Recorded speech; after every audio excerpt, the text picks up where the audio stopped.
धर्मनिरपेक्षता और मौलिक अधिकार, प्रश्न और उत्तर करेंगे। पहला प्रश्न है, भारत में धर्मनिरपेक्षता की आवश्यकता क्यों? अपने शब्दों में समझाइए। इसका पूरा प्रश्न उत्तर करेंगे। तो पहला प्रश्न है, भारत में धर्मनिरपेक्षता की आवश्यकता क्यों है? अपने शब्दों में समझाइए। लिखेंगे, भारत एक विशाल देश है और भारत देश जो है यहाँ पर विविधता है। यहाँ पर 8 धर्मों के लोग निवास करते हैं। यदि सभी धर्मों के लोग यहाँ शांतिपूर्ण ढंग से न रहे तो देश में दंगे की स्थिति उत्पन्न हो जाएगी, जिससे गृह युद्ध जैसी आशंका भी बन जा सकती है।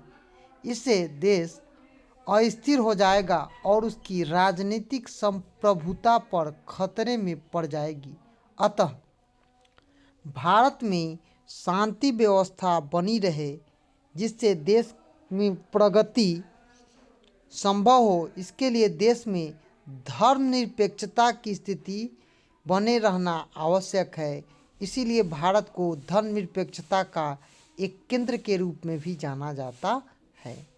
दूसरा प्रश्न है, धर्मनिरपेक्षता के मुख्य रूप से कौन कौन सी बातें शामिल हैं? पहला है, देश की धार्मिक विविधता को बरकरार रखा जाए और साथ साथ सभी लोगों को अपना धर्म मानने और अपना प्रचार प्रसार करने की स्वतंत्रता दी जाए। क्योंकि सभी धर्मों को अपना प्रचार प्रसार करने का, उनके धर्मों के रीति रिवाज, प्रथा, परंपराओं का भी जो विकास है वो करने का अवसर मिलता है, तब यह क्या होगा, स्वतंत्रता दी गई है। किसमें? धर्मनिरपेक्षता में। दूसरा है, धर्म के नाम पर किसी धार्मिक संप्रदाय को दबाया नहीं जाए।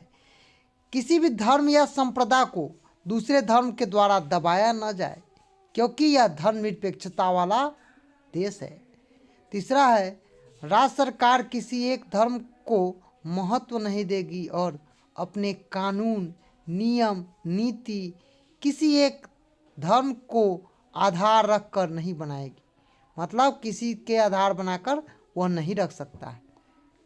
चौथा है, सभी लोगों को अपनी अपनी धार्मिक मान्यता, तौर तरीकों को अपनाने की पूरी आज़ादी है।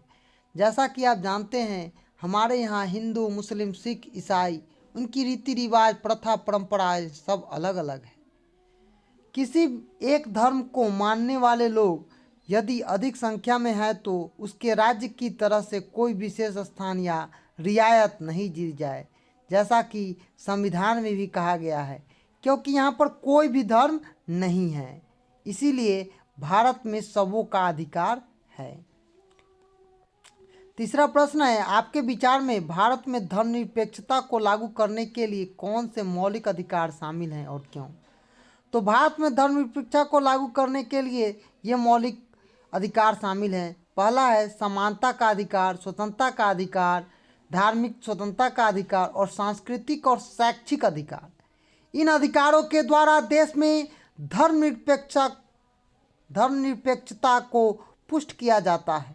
समानता के अधिकार के तहत कानून की नज़र में प्रत्येक व्यक्ति नागरिक के समान है, क्योंकि यदि देश के कानून सभी नागरिकों को एक समान सुरक्षा करेगा, सार्वजनिक स्थलों पर जाने आने की छूट है, यहाँ तक कि कोई भी किसी आधार पर किसी के द्वारा छुआछूत नहीं करेगा।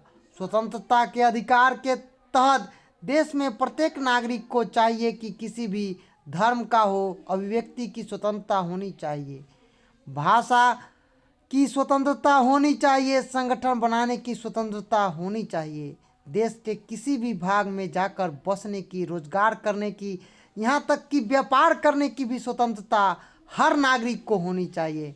इस प्रकार सभी को समानता दी गई है।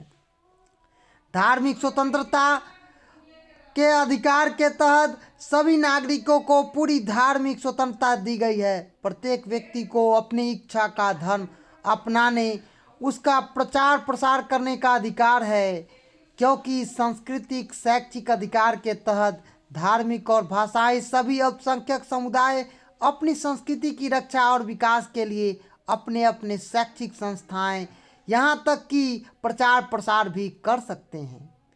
चौथा प्रश्न है, अगर किसी धर्म के लोग मानते हैं कि नवजात शिशुओं की हत्या करना उसके धर्म की जरूरत या हिस्सा है, तो सरकार ऐसी परंपराओं को रोकने के लिए दखल देना चाहिए कि नहीं? कारण सही समझाइए।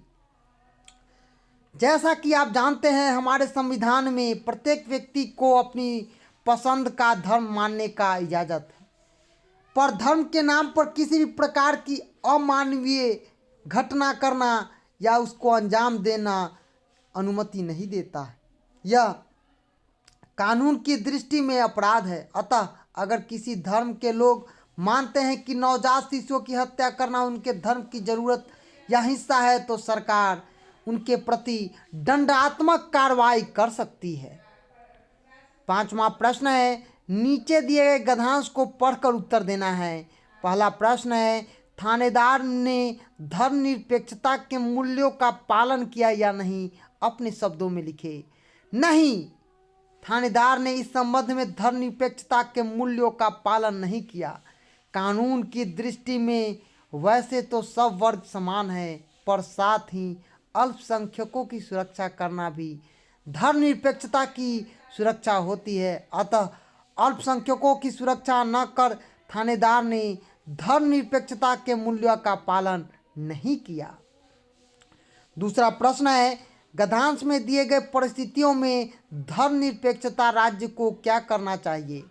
गद्यांश की दी गई परिस्थितियों में धर्मनिरपेक्षता राज्य को अपनी यहाँ रह रहे अल्पसंख्यक समुदाय के जान और माल की पूर्ण हिफाजत करनी चाहिए, सुरक्षा करनी चाहिए और अल्पसंख्यकों को हमेशा संरक्षण देना चाहिए। तीसरा प्रश्न है, दंगों में महिलाओं का असुरक्षित महसूस करना किस बात की ओर इशारा करता है? तो दंगा में महिलाओं को असुरक्षित महसूस करता है, इस बात की ओर इशारा करता है कि स्थानीय प्रशासन दंगाइयों पर मौन है और समर्थन दे रही है और यह अल्पसंख्यकों की सुरक्षा के अपने कर्तव्यों से मुकर रही है। तो आज हम धर्मनिरपेक्षता और मौलिक अधिकार प्रश्न उत्तर किए हैं, जो बिहार बोर्ड कक्षा 8 के विद्यार्थियों के लिए महत्वपूर्ण होगा। धन्यवाद।